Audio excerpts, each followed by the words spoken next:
Assalamualaikum warahmatullahi wabarakatuh. Salam sejahtera buat kita semua.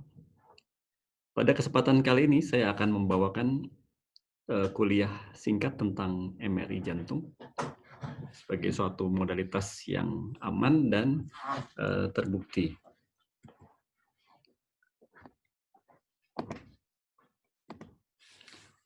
Sebagai pendahuluan, MRI jantung itu memiliki peran yang besar dalam diagnosis, stratifikasi risiko, dan strategi penata laksanaan.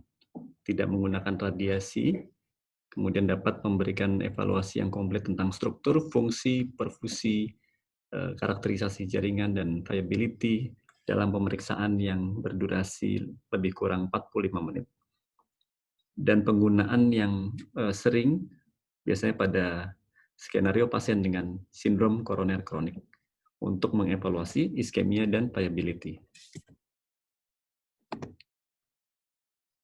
Pada prinsip dasar pemeriksaan MRI itu adalah pemeriksaan menggunakan magnetic field atau medan magnet dengan kekuatan 1,5 hingga 3 Tesla, tergantung alatnya, yang cara kerjanya adalah dia menstimulasi atom di tubuh yang kemudian menyebabkan teremisinya gelombang radio oleh sel-sel tubuh.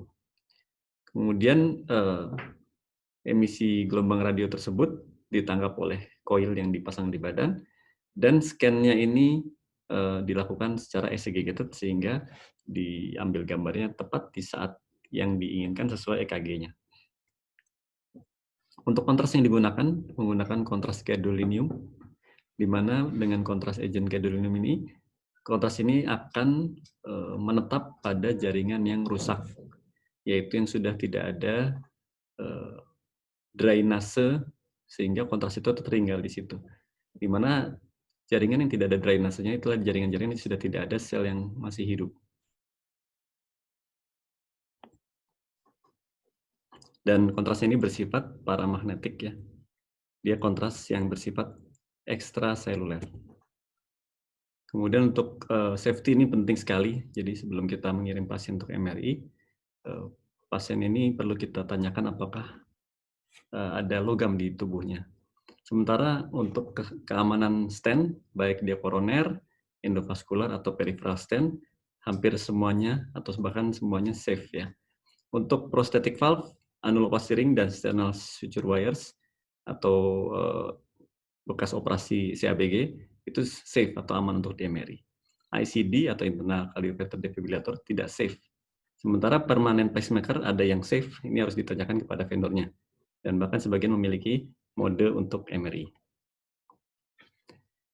Mengapa penting? Karena kalau apabila terjadi injury, itu bisa terjadi karena projectile injury, yaitu logamnya terlepas, tertarik oleh medan magnet. Yang kedua thermal injury, di mana logamnya memberikan rasa panas. Dan yang ketiga electrical current, misalnya pada ICD, sehingga kabel-kabelnya jadi mengalirkan listrik, dan ini menyebabkan aritmia. Nah, kita saat ini fokus pada MRI jantung untuk ischemia imaging. Di mana kita lakukan adalah dua prosedur ya, protokol ya. Yang pertama dobutamin stress wall motion MRI jantung, atau vasodilator first pass contrast enhanced perfusion MRI jantung.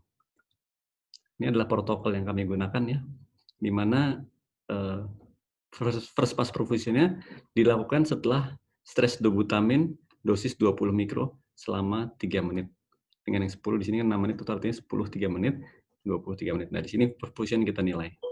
Di sini kita dapat menilai iskemia dengan perfusion.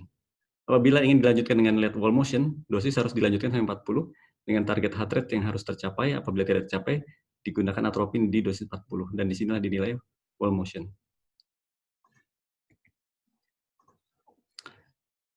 Dari result atau hasil MRI jantung, kita dapat mengkategorikan pasien yang memiliki high event risk, yaitu apabila terdapat lebih dari 2 dari 16 segmen dengan perfusion defect saat stres, atau lebih dari sama dengan 3 segmen dengan dobutamin induced dysfunctional segment.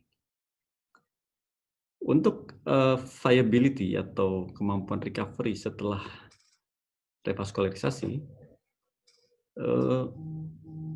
kita bisa menggunakan parameter left ventricular endosteric wall thickness, inotropic reserve dari setelah pemberian dobu, atau LGE. LGE ini ekstensinya secara transmural ini bisa kita nilai. Mulai dari subendokardial yang transmural dengan persentase sebagai berikut. Misalnya tidak ada LGE, dia 0. LGE-nya mencakup seperempat dari ketebalan, yaitu 1 sampai 25, ini 26 sampai 50, 51 sampai 75, dan 76 sampai dengan 100. Di mana di sini kita lihat dari studi ini dibuktikan bahwa segmen dengan akinesia atau diskinesia atau gangguan wall motion tetap bisa recovery kalau LGE tidak ada sama sekali. Sehingga nilai yang paling konsisten di sini adalah nilai LGE, di mana di atas 50% sangat buruk fungsional recovery-nya. Sehingga LGE saja sudah cukup untuk kita gunakan sebagai viability. Bagaimana cara kita mengukur transmurality? Ini adalah skema dari dinding otot jantung.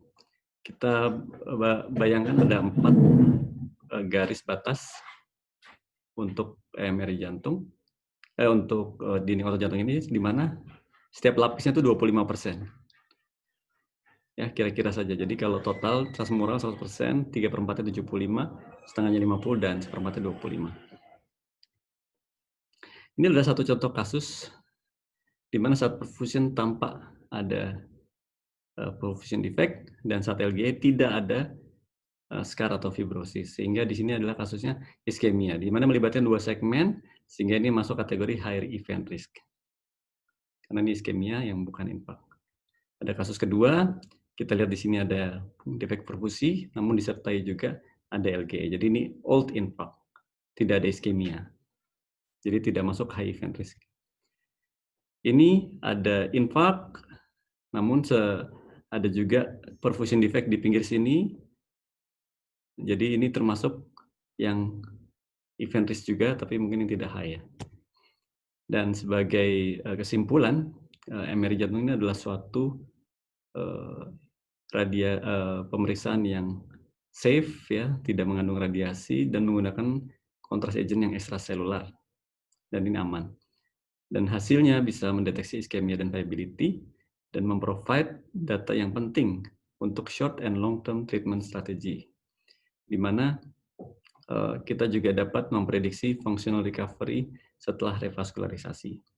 Jadi sekian ya kuliah singkat tentang MRI jantung pada penyakit sindrom koroner kronik.